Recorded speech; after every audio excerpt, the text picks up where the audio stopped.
কোর্টের সামনে আসামিদের বাবা দেওয়ার জন্য দেখুন ভিউয়ার্স, এই যে এই লোকটা কোর্টের সামনে আসামিদের বাবা দিছে, মানে আসামিদের গাড়িতে বাবা দিছে এই লোকটা। দেখেন এই লোকটা এই কাজটা ঠিক করছে কিনা, বাট পুলিশের হাতে গ্রেপ্তার হয়েছে, বাট এই মাত্রই এটা ধরা হয়েছে কে আজকে।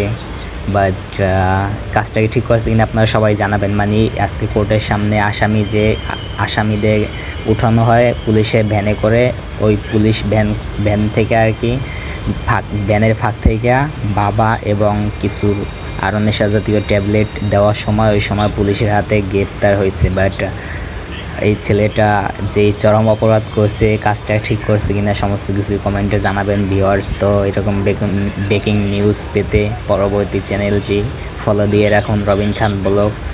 তো আজকে বরাবরের মতন নিউ আপডেট, পরবর্তী আপডেট নিয়ে ফিরে আসছে আগামীকাল। সবাই ভালো থাকবেন, সুস্থ থাকবেন, আল্লাহ হাফেজ।